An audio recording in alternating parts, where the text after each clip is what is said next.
नमस्कार, morning call में आप सभी का स्वागत है। आप देख रहे हैं CNBC आवाज और मैं हूं हर्षदा सावंत। शुरुआत करते हैं आज की बड़ी खबरों के साथ। अच्छे नतीजों के दम पर डाउ रिकॉर्ड स्तर पर, लेकिन दिग्गज टेक्नोलॉजी शेयरों ने नैस्डैक को खींचा नीचे। एशियाई बाजारों में मिला जुला कारोबार, जबकि SGX निफ्टी में सपाट कारोबार।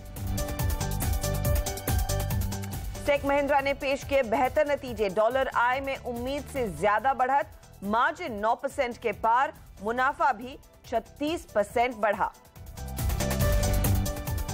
आज आएंगे पावर ग्रिड के नतीजे। मुनाफे में दिख सकता है 21% का उछाल, बिक्री और मार्जिन में बढ़त का अनुमान।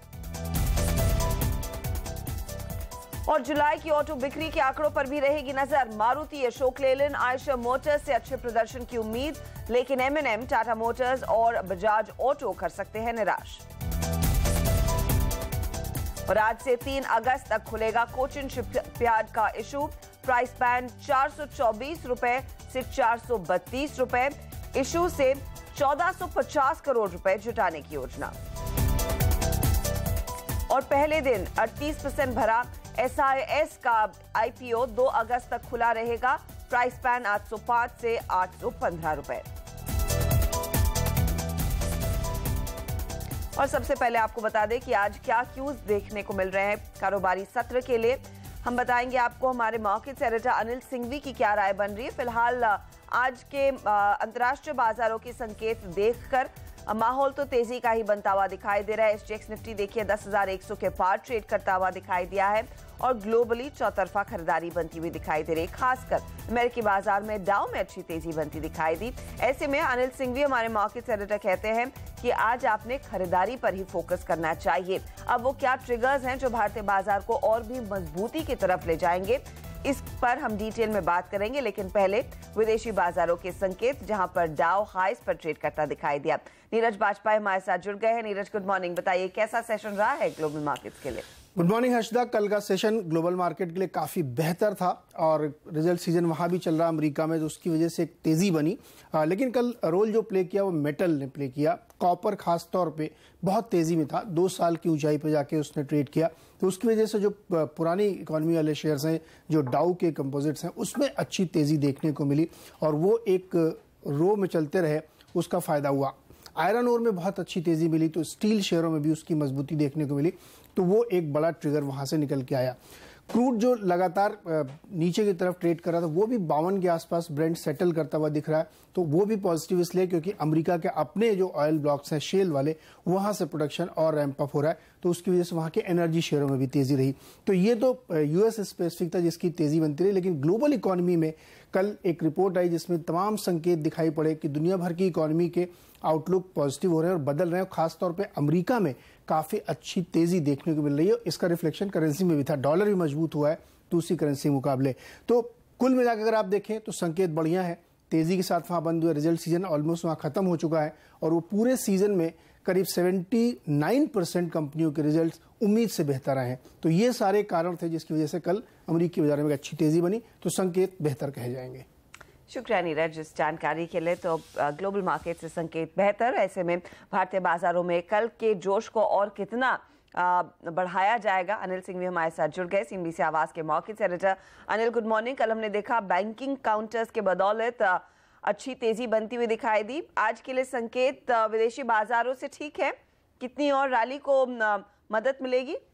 Good morning Ayesha. मुझे लगता है तेजी बरकरार रहेगी और पॉलिसी के पहले और एक्शन बैंकिंग शेयरों में बढ़ता हुआ नजर। बैंकिंग शेयरों में काफी जबरदस्त तेजी होती हुई दिखी। मुझे लगता है आज भी वही खरीदारी बरकरार रहेगी।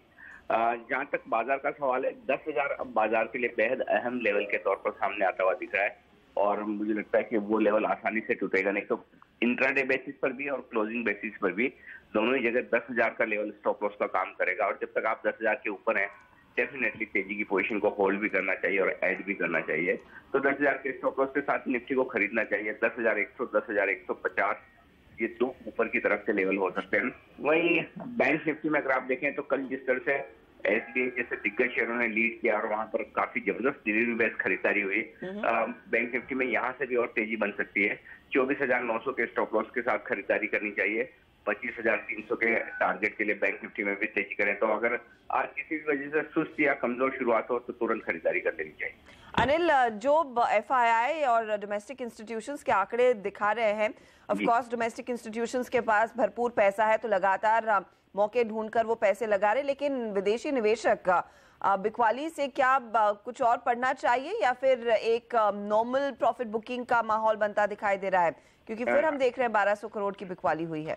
आपका सवाल एकदम सही है, लेकिन पिछले 3 सेशन से ऐसा हो रहा है कि FIs दमदार बिकवाली कर रहे हैं और उसके बावजूद भारतीय बाजार ऊपर ही जा रहे हैं, क्योंकि एक तरफ तो घरेलू फंड और दूसरी तरफ रिटेल और HNI इन्वेस्टर्स का पैसा जो फंड की बाइंग में दिखता नहीं है, वो पैसा भी काफी बाजार में आता हुआ दिखा है। कल 1768 करोड़ की जो घरेलू फंड ने खरीदारी की है उसमें काफी कुछ योगदान SBI और दूसरे बैंकिंग शेयरों में डिलीवरी बाइंग कर रहा है। तो इस लेवल पर भी क्वालिटी स्टॉक्स में डिलीवरी खरीदी जा रही है और उस लिहाज से मुझे लगता है कि बहुत ज्यादा डरने की जरूरत नहीं। हाँ, ये जरूर है कि ऊपरी स्तरों पर थोड़ी सी बढ़ने की रफ्तार धीमी पड़ सकती है, तो थोड़ा सा प्रॉफिट बुकिंग ऊपरी स्तरों पर आ सकती है, but otherwise buy on dips का मार्केट है, गिरावट में खरीदारी ही करनी चाहिए। शुक्रिया अनिल इस हेड्स अप के लिए। तो खरीदारी पर ही फोकस करें और आज टेक्निकल चार्ट्स पर किस तरह के संकेत बनते दिखाई दे रहे हैं इसका जायजा ले लेते हैं। कोटक सिक्योरिटीज के श्रीकांत चौहान हमारे साथ लाइन पर जुड़ गए हैं। श्रीकांत, गुड मॉर्निंग, बताइए क्या सलाह होगी आपकी? Good morning Harshita.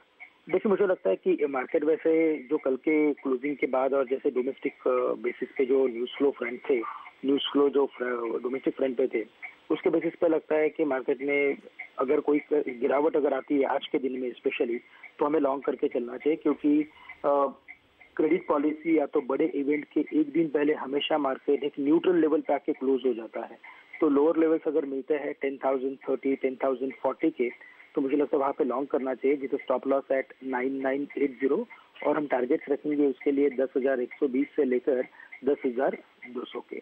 ओके, आप 10,200 की बात कर रहे हैं श्रीकांत। ऐसे में क्योंकि आपने क्रेडिट पॉलिसी मेंशन की, क्या इंटरेस्ट सेंसिटिव्स यानी कि ऐसे शेयर जहां पर ब्याज दरों का सीधा असर पड़ेगा, उन पर आप ज्यादा ट्रेड करने पर ध्यान देंगे? डेफिनेटली, क्योंकि जो न्यूज फ्लो है और जो यहाँ से आने वाले दिनों में जो मार्केट पार्टिसिपेंट्स है उनको जो एक एक्सपेक्टेशंस है वो रेट कट के ऊपर ही है, और अगर वो आता है तो रियल एस्टेट, इंफ्रास्ट्रक्चर और जो PSU बैंक्स है वहाँ पे अच्छी तेजी देखने को मिल सकती है। और वही जो सेक्टर है कि जहाँ पे अभी तक हम लोगों ने कोई बड़ा एप्रिसिएशन नहीं देखा है, तो मुझे लगता है कि संभव जितने भी न्यू फंड्स आ रहे हैं वो फिर इन सब सेक्टर्स को चेस करना चालू कर देंगे। तो क्या स्टॉक्स आप अपने रेडार पर रख रहे हैं? हर्षिता, मुझे लगता है कि रियल एस्टेट स्पेस से DLF एक काफी अच्छा स्टॉक है कि जो कंसोलिडेट होते जा रहा है। अगर आप बाकी स्टॉक्स देखते हो तो उनमें काफी अच्छी तेजी देखी गई है ऑलरेडी, गोदरेज प्रॉपर्टीज या प्रेस्टीज या ब्रिगेड पकड़ लीजिए। अब मुझे लगता है यहाँ से DLF यहाँ से एक मूवमेंट ले सकता है, और यहाँ पे हमारे जो टारगेट्स है वो क्लोज टू 205, 206 के हैं। स्टॉप लॉस रखेंगे हम 190 के करीब के। और एक जो हमें अच्छा लग रहा है वो PSU बैंक स्पेस से है। स्टेट बैंक में हमने काफी अच्छी तेजी देखी थी, और ये ओवरऑल स्पेस मुझे लगता है कंसोलिडेशन फेज में है। बैंक ऑफ बड़ौदा एक अच्छा लगता है, वो से हम उसे लॉन्ग करके चलना चाहेंगे।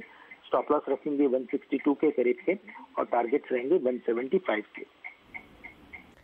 शुक्रिया। आप तो बैंक ऑफ बड़ौदा में एक अपॉर्चुनिटी और साथ ही साथ DLF में भी तेजी की पोजीशन आप लेकर चले। फटाफट आपको बता दें दूसरे जानकारों की ओर से क्या पिक्स आ रहे हैं आज के ट्रेड के लिए। हेमंत कपाड़िया KR चोकसी सिक्योरिटीज के कह रहे हैं ऑयल इंडिया में तेजी की पोजीशन लीजिए, 295 का टारगेट रहेगा, स्टॉप लॉस 286 पर आप लगाएंगे। पुनीत किंद्रा के रेडार पर है ITC, लेकिन यहाँ पर बिकवाली की राय आ रही है। कल भी एक काउंटर नर्म ही था, बिकवाली के घेरे में था, तो 281 और उसके बाद 278 के टारगेट के लिए शॉर्ट करेंगे। 290 रुपए 50 पैसे पर पुनीत लगाएंगे स्टॉप लॉस। मनीष हाथीरमनी ये कह रहे हैं हिंडाल्को में तेजी की पोजीशन लेकर चले, 225 के टारगेट के लिए और स्टॉप लॉस रहेगा 215 पर।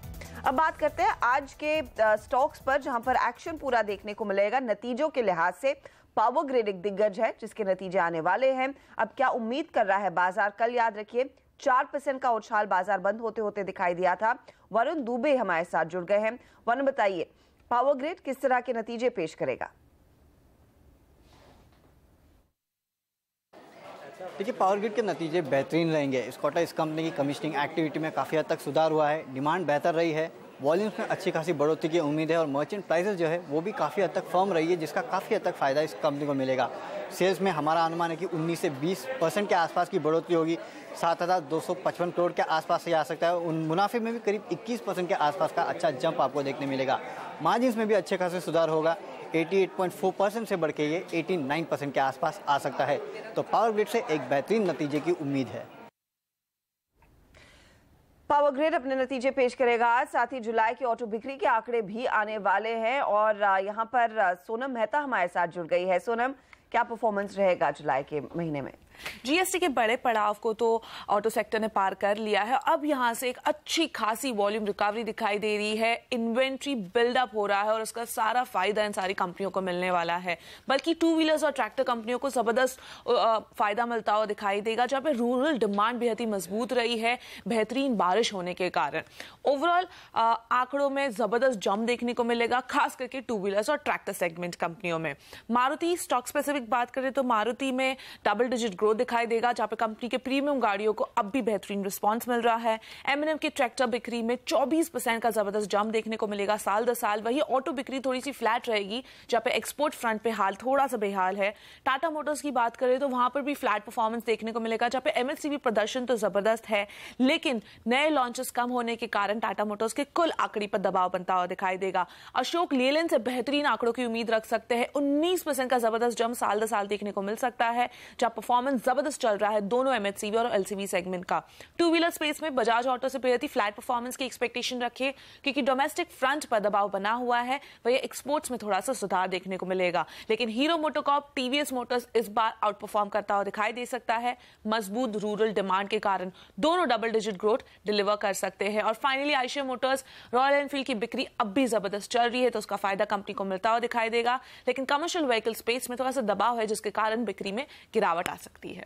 शुक्रिया सोनम। लेकिन आज दूसरे काउंटर्स भी हैं जो फोकस में रहेंगे, खासकर ढेर सारी नतीजे आए कल बाजार बंद होने के बाद। तो कौन से वो टॉप 5 हैं जिन पर आपकी नजरें होनी चाहिए? हेमंत घाई हमारे साथ है। हेमंत, बिल्कुल हर्षदा, नजर रहनी चाहिए। बीईएल पर अच्छे नंबर्स पेश किए। 36 करोड़ के मुनाफे के सामने 125 करोड़ का मुनाफा इन्होंने पेश किया है। टेक महिंद्रा ने भी बेहतरीन नंबर्स पेश किए। मार्जिन्स देखिए 8.6% का पोल था और आए हैं 9.54% के आसपास।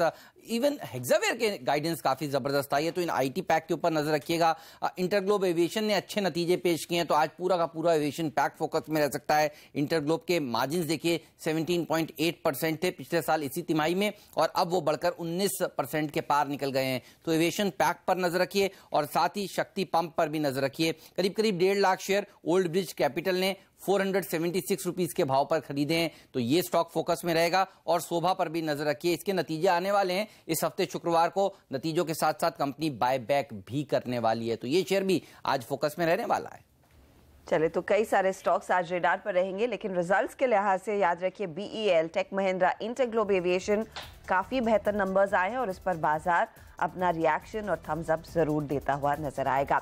साथ ही याद रखिए एक और कंपनी आ गई है बाजार में पैसे रेस करने के लिए, सरकारी कंपनी कोचिन शिपयार्ड की मैं बात कर रही हूं। जी हां, इसका पब्लिक इशू आज से 3 अगस्त तक खुल रहा है। इशू का प्राइस बैंड आपको बता दें 424 से 432 रुपए प्रति शेयर तय किया गया है। रिटेल निवेशकों को कंपनी 5% का डिस्काउंट भी दे रही है। रिटेल निवेशकों के लिए इस लिहाज से फिर प्राइस बैंड 403 से 411 रुपए प्रति शेयर होगा। सरकार 100% एग्जिट लेना चाहती है इस पर्टिकुलर इशू में, और कंपनी इस आईपीओ के जरिए 1450 करोड़ रुपए जुटाएगी। कोचिन शिपयार्ड के आईपीओ से जुटाई गई रकम का इस्तेमाल नए डॉकयार्ड बनाने, इंटरनेशनल शिप रिपेयर फैसिलिटी बनाने में किया जाएगा। और ज्यादातर ब्रोकरेजेस का यही मानना है कि इस इशू में आपने आवेदन देना है, इस इशू का हिस्सा आपने बनना है। और डिटेल में हम आपको बताएंगे दिन भर सीएनबीसी आवाज पर कि क्या फिलहाल आउटकम होगा कोचिन शिपयार्ड और आपके लिए कितना फायदे का सौदा बनता हुआ दिखाई देगा। बहरहाल आपको यह भी अपडेट दे दे कि एसआईएस यानी कि सिक्योरिटीज एंड इंटेलिजेंस सर्विसेज का आईपीओ का आज दूसरा दिन है। ये इशू 2 अगस्त यानी कि कल तक खुला रहेगा। पहले दिन एसआईएस का आईपीओ करीब 38% भरा है। इशू का प्राइस बैंड 805 से 815 रुपए रखा गया है। आईपीओ का लॉट साइज 18 शेयरों का है। कंपनी के इस आईपीओ के जरिए 780 करोड़ रुपए जुटाने की योजना है। हालांकि कंपनी को इस इशू से सिर्फ 360 करोड़ रुपए ही मिलेंगे। बाकी पैसे प्रोमोटर्स और दूसरे निवेशकों को मिलेंगे जो इस आईपीओ में अपने शेयर बेच रहे हैं, यानी कि पहले के निवेशकों को कंपनी दे रही है एक एग्जिट। लेंगे एक छोटा सा ब्रेक, लेकिन ब्रेक के बाद आपको बताएंगे कमोडिटी और करेंसी मार्केट के लिए आज क्या संकेत है, किन कमोडिटीज में आपने आज ट्रेड करना है। बने रहिए।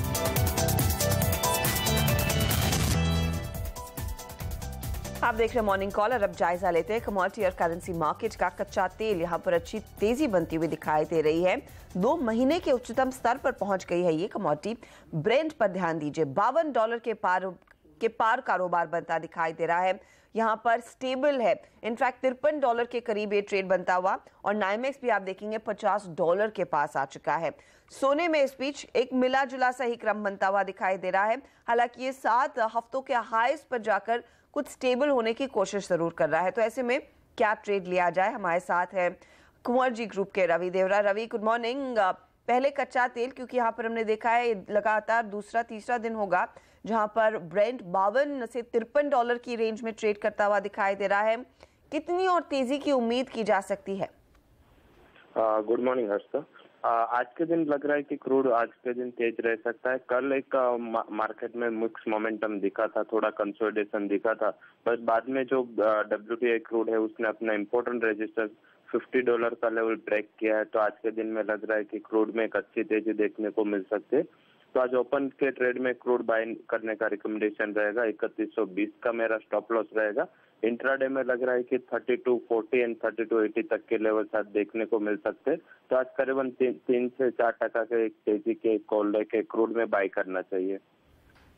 ओके, तो आप कह रहे हैं तेजी कीजिए कच्चे तेल में। साथ ही मुझे बताइए सोने पर आगे का आउटलुक क्या रहेगा, क्योंकि सोने में फरवरी से लेकर अब तक अच्छी तेजी बनती हुई दिखाई दी और अब थोड़ा सा स्टेबल दिख रहा है। इस बीच जो पॉलिटिकल अनसर्टेनिटी है बढ़ रही है। रशिया यूएस के बीच तनाव थोड़ा सा बनता हुआ दिखाई दे रहा है, क्योंकि क्रेमलिन ने साफ कह दिया है कि 60% स्टाफ यूएस ने रशिया में कम करना चाहिए। नॉर्थ कोरिया को लेकर ट्रंप के जो बयान थे उस पर कड़े तेवर चाइना ने दिखाए हैं। ऐसी स्थिति में क्या सोने की तरफ रुझान बढ़ेगा रवि? डेफिनेटली बुलियन को ये न्यूज का भी सपोर्ट है, एज वेल एज देखे तो जो भी डॉलर इंडेक्स है उसमें लगातार गिरावट देखने को मिल रही है। Dollar index more than 2 years के लो पे चल रहा है, तो उसका भी एक अच्छा सपोर्ट बुलियन को मिल रहा है। हालांकि अभी जो मोमेंटम दिख रहा है उसमें मुझे सिल्वर में एक अच्छी रैली दिखने को मिल सकती है, ऐसा लग रहा है, क्योंकि गोल्ड है थोड़ा ये लेवल पे एक रेंज बाउंड मोमेंटम के साथ ट्रेड कर रहा है। हालांकि बेस मेटल्स में एक अच्छी मूवमेंट के बाद सिल्वर का एक अच्छा लेवल यहाँ पे बन रहा है। तो मेरा रिकमेंडेशन है कि गोल्ड के बजाय सिल्वर में बाय करना उचित रहेगा। 38,500 अच्छा सपोर्ट है सिल्वर में, वहां पे बाय करना है। 38,200 का स्टॉप लॉस रहेगा। मुझे लग रहा है कि 1 या 2 ट्रेडिंग सेशन में 39,100 का लेवल छू सकता है। तो गोल्ड के बजाय सिल्वर में बाय करना ज्यादा मुनाफे का सौदा रहेगा। और बेस मेटल्स में आपकी टॉपिक क्या रहेगी, क्योंकि यहाँ पर भी हम देख रहे हैं हाईस पर ही कारोबार है? डेफिनेटली बेस मेटल्स में कॉपर मेरी टॉप पिक रहेगी, क्योंकि लगातार सप्लाई के क्रंच कॉपर में आ रहे हैं। एज वेल एज आज 7:30 बजे चाइना के मैन्युफैक्चरिंग डेटा भी है। काफी टाइम के बाद 50 के लेवल के ऊपर ये इंडेक्स स्टेबल हुआ है। तो अगर ये मैन्युफैक्चरिंग डेटा पॉजिटिव आते हैं तो डेफिनेटली सिल्वर कॉपर में बाय का कॉल लेना चाहिए। कल 310 के करीब कॉपर क्लोज था। 308 का एक अच्छा सपोर्ट है, उसका स्टॉप लॉस मेंटेन करना चाहिए। मुझे लग रहा है कि शॉर्ट टर्म में 317 तक के लेवल 417 तक के लेवल कॉपर दिखा सकता है। तो ओपन के ट्रेड पे कॉपर बाय कीजिए। स्टॉप लॉस मेरा 408 रहेगा। शुक्रिया रवि इस जानकारी के लिए। तो कॉपर में भी अच्छी तेजी बनने के आसार, और साथ ही साथ कच्चे तेल और चांदी में आज आप तेजी का ट्रेड लेंगे तो फायदा जरूर कमाएंगे। साथ ही आपकी एक और काम की बात बता दें, अब आप 5 अगस्त तक इनकम टैक्स रिटर्न भर सकते हैं। इनकम टैक्स विभाग ने आईटी रिटर्न भरने की तारीख 31 जुलाई से बढ़ाकर 5 अगस्त कर दी है। दरअसल गुजरात, राजस्थान सहित देश के कई राज्यों में बाढ़ की वजह से जनजीवन अस्त व्यस्त हो गया है। ऐसे में विभाग ने रिटर्न भरने की आखिरी तारीख बढ़ा दी है। अब तक 2 करोड़ से ज्यादा रिटर्न वेबसाइट से फाइल हो चुके हैं। वहीं दूसरी ओर आयकर विभाग की वेबसाइट पर लोड बहुत ज्यादा है। इसी वजह से वेबसाइट खुलने में कुछ दिक्कतें नजर आई थी। कल जो आखिरी तारीख थी उसी के मद्देनजर ये एक्सटेंशन मिला है आईटी रिटर्न्स की तारीख को। और अगर आपने 31 अगस्त तक अपना पैन कार्ड आधार से लिंक नहीं कराया है तो पैन कार्ड रद्द होने का खतरा है। केंद्र सरकार ने आधार से पैन कार्ड लिंक करने की डेडलाइन तय कर दी है। इससे पहले रेवेन्यू सेक्रेटरी हसमुख अढ़िया ने भी कहा कि अगर एक निर्धारित समय तक आधार और पैन नहीं लिंक हुआ तो पैन रद्द हो सकता है, जिसके बाद अब सरकार ने एक तारीख सामने रखी है 31 अगस्त की। लेंगे एक ब्रेक, आगे आपको बताएंगे ब्रोकरेज हाउसेस के रेडार पर कौन कौन से शेयर हैं। बने रहिए।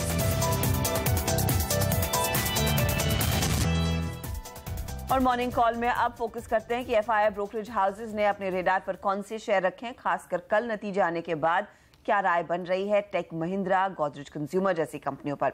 सोनम मेहता हमारे साथ है। सोनम, शुरुआत टेक महिंद्रा के साथ ही करेंगे। सीएलएसए ने अपनी बिकवाली की सलाह तो बरकरार रखी है, लक्ष्य को थोड़ा सा बढ़ा दिया है, 350 से 370 का अब लक्ष्य कर दिया है, लेकिन मौजूदा भाव से उनको डाउनसाइड 4% का दिखाई दे रहा है। उनके मुताबिक ग्रोथ में इतना भी खास मजा नहीं दिखाई दे रहा है, ग्रोथ इतनी ज्यादा नहीं है। नोमरा ने भी टेक महिंद्रा पे अपने न्यूट्रल की रेटिंग को बरकरार रखा है, लक्ष्य को लेकिन काट दिया है, 435 से लक्ष्य को घटाकर 425 का कर दिया है। मौजूदा भाव से उनको भी 10% का डाउनसाइड दिखाई दे रहा है। गोदरेज कंज्यूमर्स के लिए सिर्फ डाउनग्रेड आया है। सीएलएसए ने डाउनग्रेड कर दिया है स्टॉक को, सेल से अब अंडर परफॉर्मेंस की रेटिंग दे दी गई है, लक्ष्य को भी घटा दिया है, 958 से लक्ष्य को घटाकर 940 का कर दिया है। मौजूदा भाव से उनको 9% का डाउनसाइड दिखाई दे रहा है स्टॉक में। नोमरा ने भी गोदरेज कंज्यूमर्स को डाउनग्रेड किया है, न्यूट्रल से अब रिड्यूस की रेटिंग दे दी है, लक्ष्य को घटा दिया है, 945 का अब लक्ष्य दे रहे हैं। मौजूदा भाव से उनको भी 9% का डाउनसाइड दिखाई दे रहा है। श्रीराम ट्रांसपोर्ट पर ऑपोजिट व्यूज आ रहे हैं, जहां पे सीएलएसए ने अपनी बिकवाली की सलाह को बरकरार रखा है, लक्ष्य को थोड़ा सा बढ़ा दिया है, 910 से लक्ष्य को बढ़ाकर 950 का कर दिया है। मौजूदा भाव से उनको स्टॉक में 7% का डाउनसाइड दिखाई दे रहा है। वहीं नोमरा बेहद ही बुलिश है श्रीराम ट्रांसपोर्ट पे, जहां पे उन्होंने अपनी खरीदारी की रेटिंग को बरकरार रखा है, लक्ष्य 1250 का दे रहे हैं। मौजूदा भाव से उनको 23% का अपसाइड दिखाई दे रहा है। तो अब अपग्रेड्स बड़े पैमाने पर आते हुए नंबर्स के बल पर। शुक्रिया सोनम इस जानकारी के लिए। इसी के साथ इस कार्यक्रम में आज इतना ही, लेकिन आप बने रहिए CNBC आवाज पर, क्योंकि ब्रेक के ठीक बाद आपके लेकर आएंगे स्टॉक 2020, जहां नीरज और हेमंत आपके सामने रखेंगे ऐसे शेयर जहां पर आज ट्रेड के भरपूर मौके दिख रहे हैं। बने रहिए CNBC आवाज के साथ।